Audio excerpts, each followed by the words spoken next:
بسم اللہ الرحمن الرحیم اللہم صلی علی محمد و آل محمد۔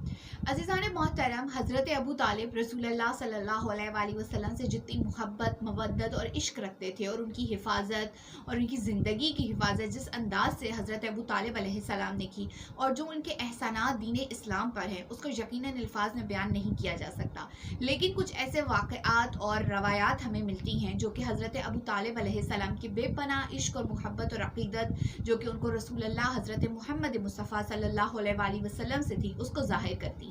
ایسی ایک حدیث ہمیں ملتی ہے کہ حضرت امام جعفر صادق علیہ السلام اس واقعے کو بیان کرتے ہیں۔ آقا فرماتے ہیں کہ ایک روز حضرت محمد مصطفیٰ صلی اللہ علیہ وآلہ وسلم مسجد الحرام میں نیا لباس پہن کر آئے تو مشرقین نے حالت نماز میں آپ کے اوپر اونٹنی کی آلائش ڈال دی، جس کی وجہ سے کیا ہوا کہ رسول اللہ کے کپڑے مبارک گندے ہو گئے، نجس ہو گئے۔ اس عمل سے رسول اللہ کو اتنا شدید غم ہوا کہ جتنا خدا نے چاہا۔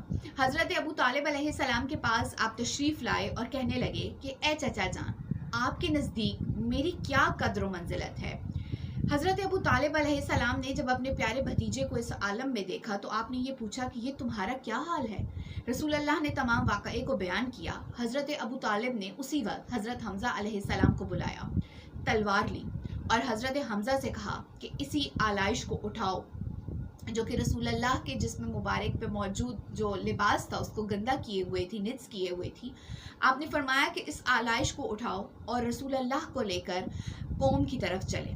قریش کے سردار ابھی خانہ کعبہ کے قریب ہی موجود تھے جب انہوں نے حضرت ابو طالب علیہ السلام کو حضرت حمزہ کے ساتھ برہنہ تلوار لیے آتے ہوئے دیکھا تو سمجھ گئے کہ وہ ایک شدید غصے اور کرب کی کیفیت میں ہیں۔ وہ وہیں پر موجود تھے کہ حضرت ابو طالب علیہ السلام وہاں پر ان کے سامنے تشریف لے گئے۔ آپ نے حضرت حمزہ سے فرمایا کہ اس آلائش کو اٹھاؤ اور ان سب سرداران قریش کے جنہوں نے یہ عمل کیا ہے ان کے چہرے پر اس کو ملو۔ حضرت حمزہ نے ان کے حکم پر لبیک کہا اور ایسے ہی کیا۔ جب وہ سب ہو چکا تو رسول اللہ صلی اللہ علیہ وآلہ وسلم کی جانب آپ نے اپنا رخ کیا اور فرمانے لگے، اے میرے بھتیجے، اب تو ہمارا بدلہ پورا ہو گیا۔ یہ ایک چھوٹی سی حدیث ہے، ایک چھوٹا سا واقعہ ہے جو کہ حضرت ابو طالب علیہ السلام کے ایک بہت عظیم عشق اور محبت اور مودت کو ظاہر کرتا ہے کہ حضرت ابو طالب علیہ السلام کی زندگی میں اگر کوئی چیز سب سے قیمتی تھی تو وہ رسول اللہ کی خوشی، اور سب سے امپورٹنٹ کوئی کام تھا تو وہ رسول اللہ کی حفاظت اور ان کے دل سے ہر قسم کے غم کو، کرب کو دور کرنا تھا، منافقین سے، مشرکین سے ان کی حفاظت کرنی تھی۔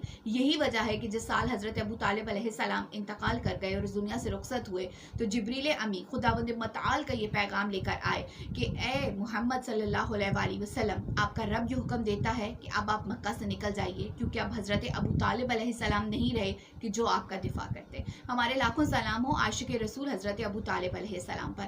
اللہم صلی علی محمد و آل محمد وعجل فرجہ۔